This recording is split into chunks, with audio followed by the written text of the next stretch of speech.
28 чэрвеня, пятніца, Белсадзум, а з вами Сергей Подсасонны. Вітаю.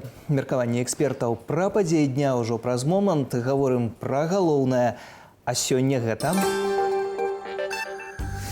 Хто каго? Для гледачоў CNN перамога Дональда Трампа. Відавочная перадвыбарчыя прэзідэнцкія дэбаты ў ЗША.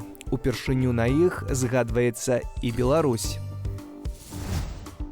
Не толькі хочуць, але і настойваюць, каб Лукашенка ізноў ішоў на прэзідэнцкія выбары. Служкі рэжыму выказаліся, як зменіцца палітычнае жыццё. Сесіі парламенцкай асамблеі Рады Еўропы з удзелам беларусаў. Голас дэмакратычнай супольнасці мае быць больш гучным. Галоўная міжнародная тэма і перспектыва геапалітычнага жыцця на найбліжэйшыя гады, а таксама ўплыў на наш рэгіён. У Злучаных Штатах Амерыкі адбыліся першыя перадвыбарчыя тэледэбаты дзейнага прэзідэнта Джо Байдена і кандыдата на гэтую пасаду і былога прэзідэнта Дональда Трампа. Першы раунд праходзіў у студыі тэлеканалу CNN у Атланце без гледачоў і трываў 1,5 гадзіны. Абмяняўшыся меркаваннямі пра ўнутраную палітыку ЗША, лідары перайшлі да абмеркавання вонкавай. Вялікую ўвагу прэтэндэнты на найвышэйшы пост надалі вайне ва ўкраіне. Трамп падкрэсліў, што ганебны сыход амерыканскага войска з Афганістану і слабы палітык у Белым доме падштурхнулі Пуціна да ўварвання ў суседнюю краіну. Байден, у сваю чаргу, зазначыў, што Украіна толькі пачатковы этап вялікай вайны Крамля з Еўропай, а наступныя могуць быць Беларусь і Польшча. Было ў дэбатах шмат персанальных закідаў і абвінавачванняў. Паводле экспрэс-апытання тэлекампаніі CNN, ажно 2/3 гледачоў прысудзілі перамогу Дональду Трампу. І гэтую тэму спадарства абмяркуем з амерыканістам Антон Пянькоўскі на відэасувязі. Добры дзень. Добрый день. Спадару Антон, чаму, калі бачаць дэмакраты вынік абсалютна катастрафічны, у Байдена ўсё ж таки выстаўляюць гэтую кандыдатуру? Ці няма катастрофы? Ну, перш за ўсё, я тут не бачу катастрофы. Канешне, сітуацыя Байдена была, скажем мягка, складанай. Пасля дэбатаў, якія адбыліся учора, яна стала вельмі складанай. Але ж усё ж такі ў дэмакратычнай партыі застаецца колькі там крыху больш за 1 месяц, каб зацвердзіць кандыдатуру Джо Байдена ці змяніць яго на нейкага іншага кандыдата. Але ж усё ж такі я мяркую, што гэтая змена яна нанесе яшчэ большую шкоду рэпутацыі і паставіць пад пытанне перамогу дэмакратычнай партыі на наступных прэзідэнцкіх выбарах. А была б кандыдатура, на каго можна б было гэта змяніць? Ці Харріс тут гэта наступная асоба ў гэтым спісе, ці хтосьці іншы? Ну, я все ж таки мяркую, што тут дэмакраты перш за ўсё разглядалі бы кандыдатуру Камалы Харріс, бягучай віцэ-прэзідэнткі Злучаных Штатаў, але ж ўсё ж таки мы не можам ведаць, ці ёсць там пэўныя козыры ў кішэні дэмакратаў. Відавочная кандыдатура, канешне, гэта віцэ-прэзідэнтка Харріс. Тут таксама, калі гляджу сёння на гэтыя вынікі, якія ёсць на CNN, так, 33% за Байдена, 67% за Трампа. І калі вяртаемся 4 гады таму, у 2020 годзе фактычна люстраны вынік. 60% меў Байден, 28% меў Трамп тады. І такі правал адбыўся за 4 гады. Гэта што, узрост? Ці ўсё ж такі размова не пра ўзрост Байдена, а пра тое, што ягоная палітыка неэфектыўная ў вачах амерыканцаў? Перш за ўсё мы ведаем, што Джо Байден прыйшоў на гэтыя дэбаты крыху хворы. Вось, і гэта бачна по тому, як ён гаворыць, і таму я ўпэўнены, што вось яго хвароба вельмі значна паўплывала на гэты выступ. Па-другое, канешне, ўзрост. Мы ведаем, што Джо Байден у пэўным сэнсе не толькі досведчаны аратар, але ж і крыху такі агрэсіўны. Мы можам пабачыць яго выступы там шмат гадоў таму. Ён такі вельмі націскае на сваіх апанентаў. Зараз мы гэтага увогуле не бачылі, і таму, канешне, узрост тут крыху дае сваё. Але я на учорашніх дэбатах не ўбачыў ніякіх там вельмі слабых аргументаў з боку Джо Байдена, тому што тыя атакі Дональда Трампа, яны былі больш эмацыйныя і абвінавачванні там маніпуляцыя пэўнымі фактамі. І мне не падалося ўвогуле, што пэўныя там слабасці і ўнутранай і знешняй палітыкі бягучай адміністрацыі увогуле разглядаліся па фактах. Гэта была больш размова на эмоцыях з боку Дональда Трампа. Ну, з боку Байдена хіба таксама, калі ён у асабістыя рэчы ідзе і таксама гучаць асабістыя абвінавачванні ў бок Трампа. Пры гэтым, глядзіце, дэбаты выходзяць на CNN, як вядома, канал, які больш на баку дэмакратычным, і гледачы CNN 67% аддаюць голас за Трампа. Чаму так? Слухайце, ну тут яшчэ пытанне, як мы разглядаем гэтыя лічбы, тому што там разглядаліся не ўвогуле гледачы, там разглядаліся выбаршчыкі, і ўвогуле не ўсе выбаршчыкі, якія будуць прымаць удзел у наступных выбарах. Там пэўная ўсё ж такі рэпрэзентатыўная выбарка, і гэта не з'яўляецца меркаваннем ні ўсёй калегіі выбаршчыкаў, ні ўсяго амерыканскага грамадства. Таму ўсё ж такі гэтыя лічбы патрэбна разглядаць так больш кантэкстна. Вы гаворыце пра козыр, які можа быць у Байдена, у дэмакратаў. А што можа быць такім козырам ці козырамі? Ну, перш за ўсё, гэта тое, што адбываецца, і тое, за што Дональд Трамп вельмі крытыкуе бягучую адміністрацыю, гэта вайна ва ўкраіне. Мы ўсе спадзяемся на тое, што гэтая вайна хутка скончыцца, і калі адбудуцца значныя змены ва ўкраіне, гэта можа быць вельмі сур'ёзным козырам і вельмі сур'ёзным аргументам з боку знешняй палітыкі, і таксама тое, што адбываецца ў Ізраілі. Калі мы пабачым нейкія сур'ёзныя змены, мы можам казаць, што гэта можа паўплываць на рэйтынг Джо Байдена. Таксама ўпершыню хіба у гісторыі дэбатаў гучыць слова «Беларусь». І гэта, канешне ж, нас прыцягвае да гэтага ўсяго.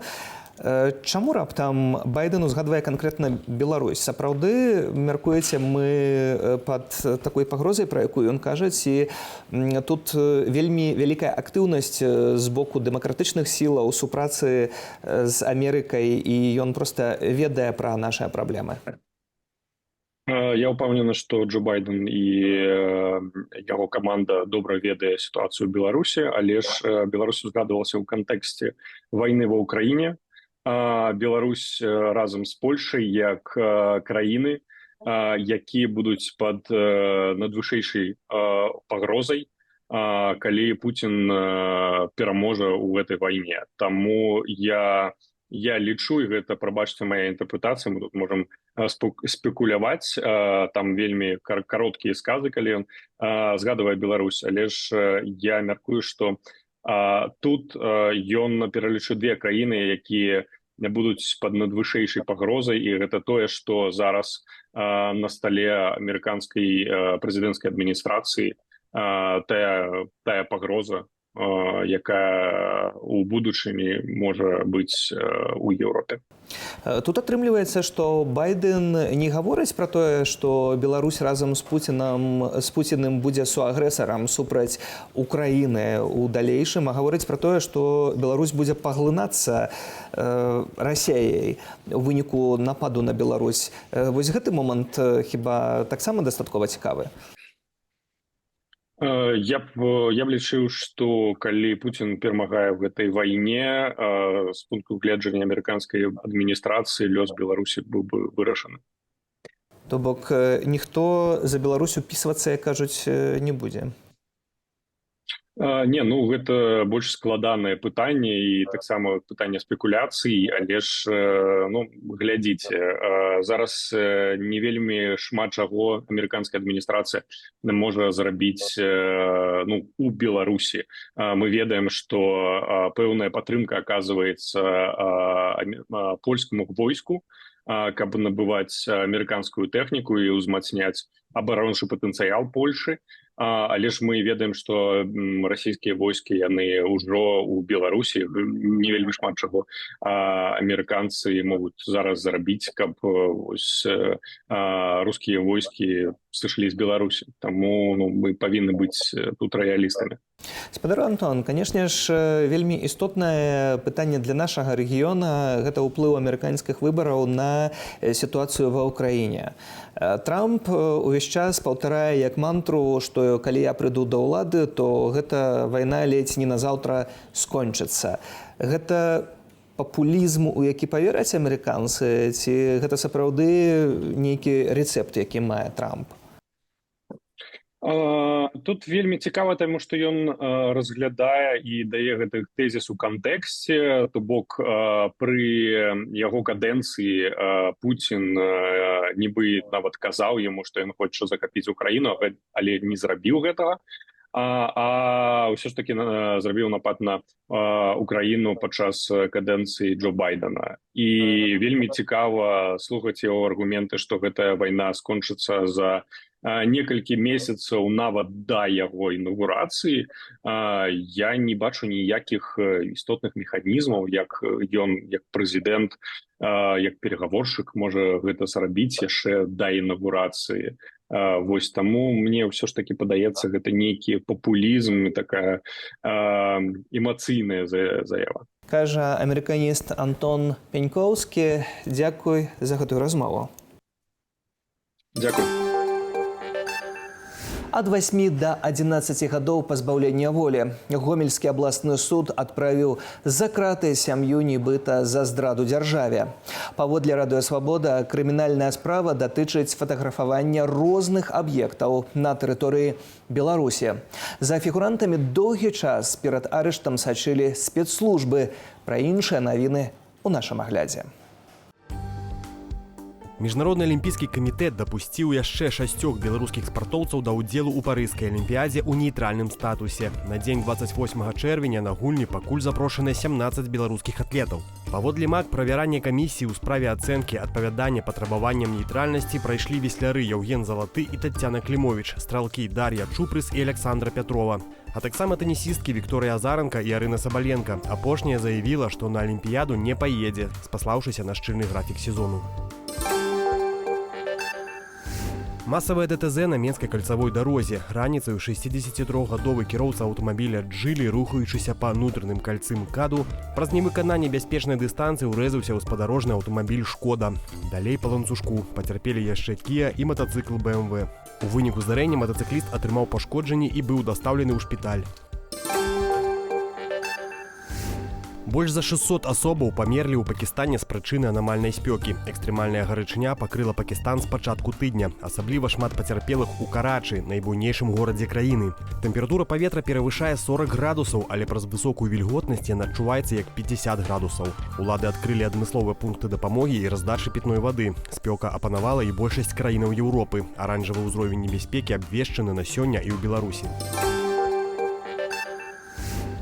Ад спёкі пакутуюць не толькі людзі. Ратаваць гадаванцаў ад экстрэмальнага надвор'я даводзіцца і працаўнікам гарадзенскага заапарку. Спосаб просты, карысны і вельмі смачны. 30-градусная спёка выдатная нагода паласавацца марозівам. Малпы, лемуры, мядзведзі за салодую частуюцца ледзянымі прысмакамі. І яшчэ пра прэзідэнцкія выбары, але ўжо ў нашай краіне. Мы вельмі гэтага хочам, мы настойваем, нас мільёны. Менавіта так даслоўна выказалася прэс-сакратарка Лукашэнкі Наталля Эйсмант наконт удзелу дыктатара ў выбарах прэзідэнта Беларусі, якія адбудуцца на лета. Летась яшчэ ў лютым у адным са сваіх чарговых спічаў Лукашенко пра свой намер браць удзел у выбарах заявіў, цытата: «Пайду, пайду, пайду. Перадайце ім, што пайду». Аднак потым і ён, і ягоная прэсавая сакратарка пачалі надаваць гэтым словам іншае значэнне. Эйсмант у выступе на прапагандысцкім БТ патлумачыла: шмат хто пасля тых словаў, магчыма, стаў выдаваць жаданае за сапраўднае, бо Лукашенко, калі прыме такое рашэнне, то сам пра гэта скажа. Аднак як можна па-іншаму ўспрымаць словы, калі дыктатар запэўніваў, што пойдзе на выбары?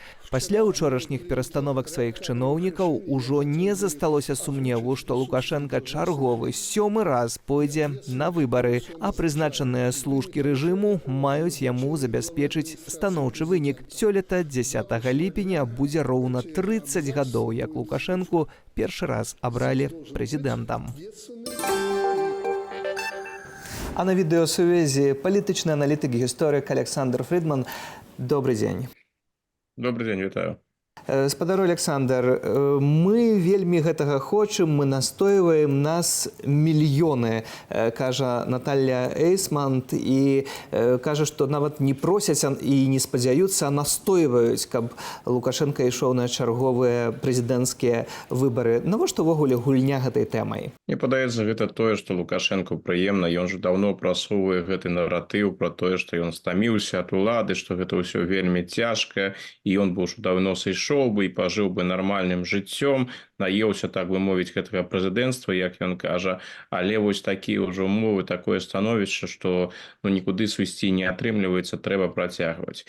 Тут яшчэ трэба ўлічваць, што ў 2020 годзе Лукашенко раз по раз, не тое, што я абяцаў, але намякаў на тое, што гэта будзе апошні яго прэзідэнцкі тэрмін, то бок ён гэтае абяцанне хутчэй за ўсё не вытрымае, бо будзе вылучацца ў 25 годзе, і гэта нейкім чынам трэба таксама патлумачыць насельніцтву Беларусі, што вось глядзіце, Лукашенко можа бы і сышоў, але ж мы самі яго не жадаем адпускаць. Не жадаем адпускаць і зробім усё, каб ён застаўся.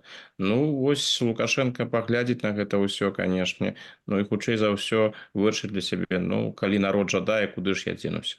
Толькі гэты прадстаўнік народа сядзіць дзесьці ў раённым цэнтры ці ў вёсцы перад тэлевізарам, слухае Эйсмант і кажа: ты хочаш, ты яго і абірае, я не хачу. І вось такая, як заўжды, гэта кукіш у кішэні ад народа для Лукашэнкі. Так, это ўсё будзе, але мне падаецца, яны ў пэўным сэнсе падводзяць базу пад тое, каб у Лукашэнкі быў, нават па беларускім меркам надзвычайны вынік. Я сыходжу з таго, што калі Лукашенко будзе вылучацца, а гэта на дадзены момант базавы сцэнар, канешне, магчымы там розныя форс-мажоры, мы не ведаем, якім будзе стан здароўя Лукашэнкі праз год, якія могуць адбыцца палітычныя падзеі. Сёння, калі глядзець на гэта з сённяшняга пункту гледжання, я не бачу ніводнай прычыны, чаму б Лукашенко не вылучаўся, а калі ён будзе вылучацца, ему прынамсі патрэбны вынік лепшы за Владимира Путина на ягоных прэзідэнцкіх выбарах.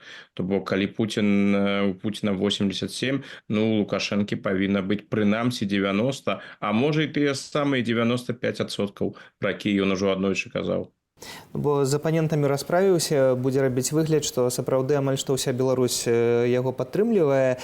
Вось гэтыя кадравыя змены, якія адбыліся напярэдадні, хіба ж таксама не выпадковыя і робяцца ў гэтым кірунку? Яны не выпадковыя, но яны ўкладваюцца ў лукашэнкаўскую логіку. Ён у адрозненне, дарэчы, ад Пуціна разумее, што што патрэбны новыя кадры. Вось Пуцін робіць стаўку сапраўды на людзей сваёй генерацыі, якія працягваюць у Расіі займаць галоўныя важныя пасады. Ну, ці трошкі маладзейшыя. У Лукашэнкі ўсё ж такі інакш. Лукашенко зразумеў, што час змяніўся, патрэбныя новыя кадры. І вось ён усё больш прасоўвае на галоўныя пасады менавіта тых людзей, якія альбо сфармаваліся цалкам у эпоху Лукашенка і з'яўляюцца, так бы мовіць, прадуктамі лукашызму, альбо тыя людзі, якія заспелі лукашэнкаўскі перыяд толькі ў маленстве. Поки ён хоча паглядзець, ці вось гэтыя кадры яны справяцца, гэта менавіта тая наступная генерацыя, якая, як ён мяркуе, у будучыні будзе працягваць яго курс. Але тое, што гэтыя людзі прызначаны зараз на адказныя пасады, той же Дмітрый Круты, які ўзначаліў адміністрацыю прэзідэнта, я б тут значэнне гэтага не перабольшваў. Я бачыў нават публікацыі, дзе кажуць пра тое, што вось гэта пераемнік. Не, я б так гэта не разглядаў. Гэта тая генерацыя, на якую Лукашенко выбіраецца, і якая зараз у гэтай сістэме атрымлівае шанс. Вельмі шмат ужо гэтых пераемнікаў называлася за час панавання Лукашэнкі. Нагадаю, што 30 гадоў пры ўладзе Лукашенка, і ўвесь час мы чакаем, што вось-вось, а гэта вось-вось увесь час адсоўваецца, і нікому ён гэтую ўладу не збіраецца аддаваць. Тут больш цікавы момант у сённяшняй сітуацыі. Як мае выглядаць заходняя палітыка? Ці тут гэтыя змены і падрыхтоўка да прэзідэнцкіх выбараў не пацягнуць за сабой змякчэнне ў стасунку да захаду? Я не чакаю тут змягчэння, і якраз таки той факт, што змяніўся міністр замежных справаў, ён не сведчыць на карысць таго, што Лукашенко збіраецца рабіць нейкія крокі ў заходнім напрамку. Тое, што прафесіянала з заходнім ухілам Алейніка змянілі на Рыжэнкова, сведчыць хутчэй за тое, што гэты заходні напрамак зараз увогуле адкінуты, не адыгрывае аніякай ролі, і беларуская дыпламатыя будзе развівацца ў іншым накірунку. А што тычыцца ўвогуле нейкай лібералізацыі, ну тут для Лукашэнкі гэта не той шлях, на якім бы ён жадаў пайсці, бо ён звязвае любую лібералізацыю з 20-м годам. І вось гэты страх, што 20-й год можа ў той ці іншай ступені паўтарыцца, ён у Лукашэнкі, мне падаецца, вельмі глыбока сядзіць, таму ніякага плюралізма, лібералізацыі рэжыму я тут не чакаю. У мяне па сутнасці яшчэ одно пытанне да вас. Захад з Александром Лукашенкам не размаўляе, Лукашенко не рукапаціскальны сёння, але ці сітуацыя пасля выбараў можа штосьці змяніць? Думаю, прынцыпова сітуацыя не зменіцца, бо зноў жа, што чакае захад ад Лукашэнкі? Захаду вельмі важна, каб вайна не распаўсюдзілася на тэрыторыю Беларусі.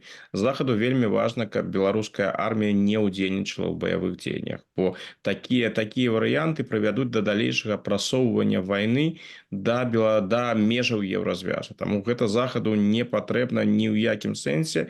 Вось. А што тычыцца нейкіх размоваў з Лукашэнкам, ну я не думаю, што яны тут сур'ёзна магчымы. Што можа Лукашенко захаду даць у сённяшніх умовах, асабліва калі ён цалкам залежны ад Москвы, а Москва ідзе на канфрантацыю. У Лукашэнкі няма тут нейкай незалежнасці, каб праводзіць нейкі тут самастойны заходні курс. З другога боку, пайсці на лібералізацыю нават пасля гэтых выбараў, ён усё ж таки не забудзецца пра гэты 20-й год. Усе паводзіны Лукашэнкі сведчаць пра тое, што 20-й год, яго уражанні ад 20-го году, яны сядзяць вельмі глыбока, вельмі моцна. Дзякую за гэтую размову. Палітычны аналітык, гісторык Александр Фрыдман быў на відэасувязі. Беларусы змогуць прымаць удзел у сесіях парламенцкай асамблеі Рады Еўропы. Гэта адзін з вынікаў дыскусіі па Беларусі ў палітычным камітэце гэтай арганізацыі, якая адбылася ў Парэ напярэдадні. Браў удзел у івэнце і дэпутат незалежнасці, дарадца Святланы Ціханаўскай у міжпарламенцкай супрацы Анатоль Лябедзька, які даў каментар нашаму каналу. Так пабудавана міжнародная сістэма ўзаемадзеяння і ёсць падзел розных функцый. Так, парламенцкая асамблея, шановны, гэта не Дед Мороз з падарункамі. Это праўда. І таксама у іх няма чароўнай палачкі, у іх няма спецназа, каб вырашыць нейкае пытанне датычнае там вайны ў Украіне. Гэта ўсё правільна, это ўсё так. І вот эти трыбуналы, яны узбудоўваюцца вельмі цяжка. Але чаму гэта? Это пры дыктатуры можна вельмі проста вот так шокнуць пальцамі, да мура подвялі і расстралялі. А потым будзем разбірацца. Вот сістэма міжнародных адносін, яна выбудоўваецца такім чынам, яна зыходзіць з таго, што свет вельмі разнакаляровы, што сітуацый велічэзная колькасць. І трэба давесці сітуацыю да таго, каб не было альбо мінімізаваная вот колькасць того, што прывядзе да таго, што чалавек страціць жыццё, што чалавек страціць свабоду, што чалавек будзе там пакрыўджаны і так далей. Но па-іншаму ніхто нічога не прыдумаў. Чалавецтва існуе там не апошнія там 4 ці 5 гадоў. Таму мы просто мусім разумець, што вот ёсць парламенцкая асамблея Рады Еўропы. Так, яна не прымае законы прамога дзеяння. Дзякую, што застаецеся з Белсатам. Для вас працаваў Сергей Падсасонны. Зычу добрага вечара, удалых выходных. Да сустрэчы ў эфіры.